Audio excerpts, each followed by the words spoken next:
اللہ پاک کی حمد و ثنا کے بعد بے شمار درود و سلام آپ نبی کریم صلی اللہ علیہ وآلہ وسلم پر سب سننے اور دیکھنے والے دوستوں کو السلام علیکم۔ ان دنوں پاکستان کی سیاست میں ایک نئے دور کا آغاز ہونے جا رہا ہے۔ اسمبلیاں ڈیزالو ہو چکی ہیں۔ میاں شہباز شریف مسلم لیگ نون کے جو قائد ہیں، صدر ہیں، ان کی وزارت عظمیٰ، ان کی حکومت ختم ہو چکی ہے۔ تو اب ایک یا دو دن میں نئے نگران وزیر اعظم کا انتخاب ہوگا، جو اپنی کابینہ بنائیں گے نگران حکومت۔ اس کے بعد ملک میں 90 روز کے اندر نئے عام انتخابات ہوں گے، جس میں عوام فیصلہ کریں گے کہ کسے حکومت بنانا ہے، کسے آگے آنا ہے، کس نے ملک کو بچانا ہے، کس نے ملک کو آگے لے کر جانا ہے۔ یہ عوام کا حق ہے، اور عوام کو اس چیز کی آزادی ہونی چاہیے کہ وہ انتخابات میں اپنے نمائندوں کو آزادانہ طور پر منتخب کریں۔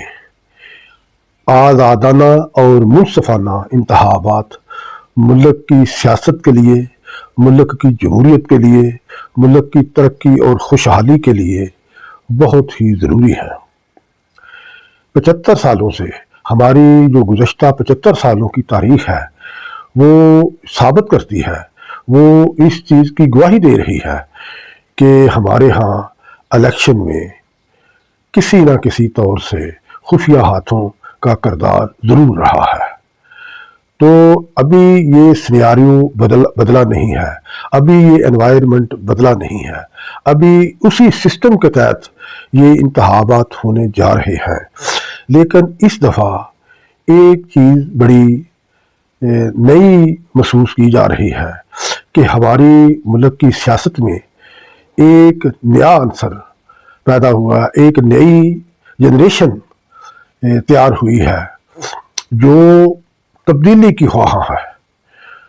یہ جو 75 سالوں سے گزشتہ 75 سالوں سے ہوتے آ رہا ہے، یہ ہماری جو موجودہ نئی نسل ہے، یہ اب اس میں تبدیلی لانا چاہتی ہے۔ اس کی وجہ یہ ہے کہ گزشتہ 75 سالوں میں حکمران آتے رہے، حکمران جاتے رہے، لیکن ملک کی حالت نہیں بدلی۔ حکمرانوں نے صرف اور صرف لوٹ مار کی داستان رقم کی، عوام کے مسائل حل کرنے کی کوشش نہیں کی۔ اب یہ جو ہمارے ملک میں ایک نئی روایت بننے جا رہی ہے کہ جو ہماری ینگ جنریشن ہے وہ ان چیزوں سے تنگ آ چکی ہے، وہ تبدیلی چاہتی ہے۔ اور ایک چیز کا میں برملا اظہار کرنا چاہتا ہوں کہ ہماری 75 سالہ تاریخ میں تبدیلی کی آواز سب سے پہلے پاکستان پیپلز پارٹی کے بانی چیئرمین ذوالفقار علی بھٹو مرحوم نے اٹھائی تھی، جنہوں نے 1971 میں عام آدمی کو سیاست میں داخل کیا۔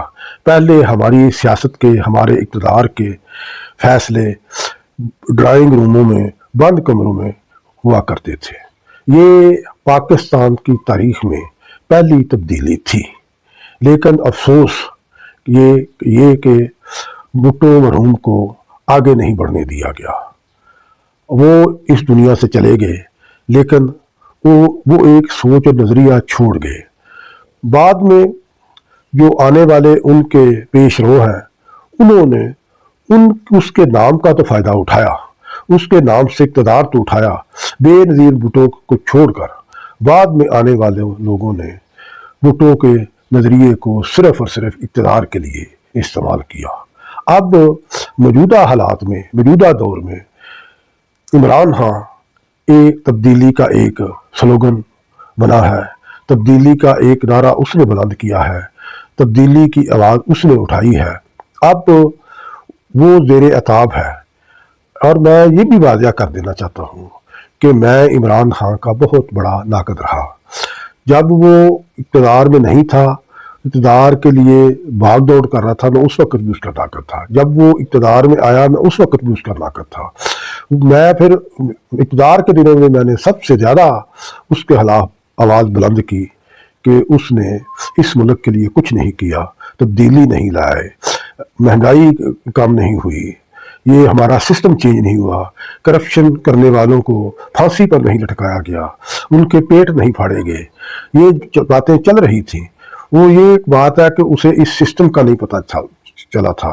وہ ایک سسٹم میں نئی آواز اٹھا رہا تھا.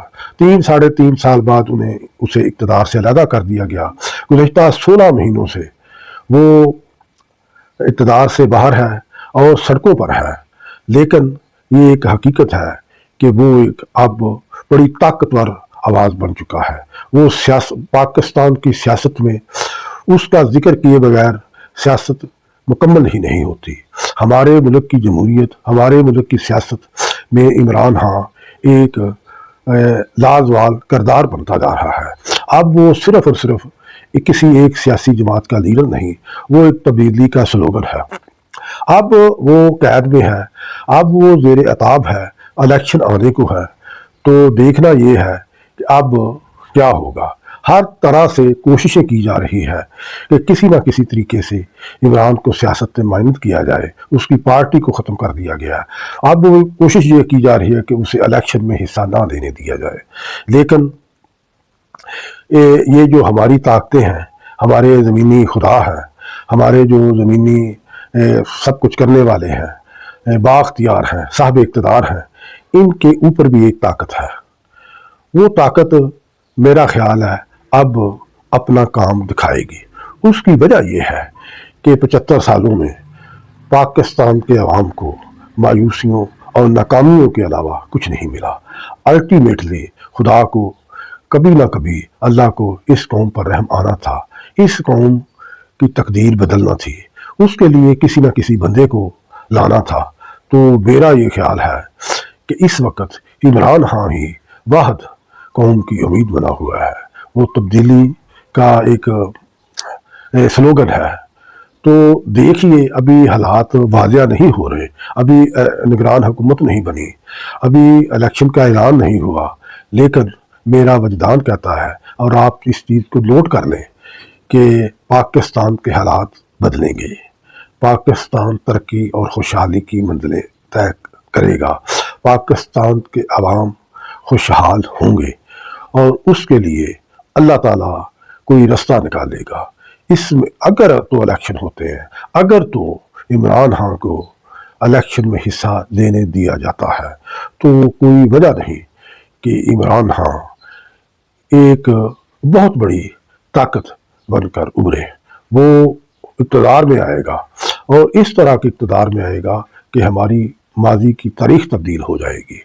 وہ آ کر ایسا کچھ کرے گا جس کی موجودہ اقتدار میں بیٹھے لوگوں کو خبر تک نہیں. وہ تبدیلی لائے گا، سسٹم تبدیل کرے گا، اس ملک کے عوام کی حالت تبدیل کرے گا. پاکستان پائندہ باد، پاک فوج زندہ باد. السلام علیکم.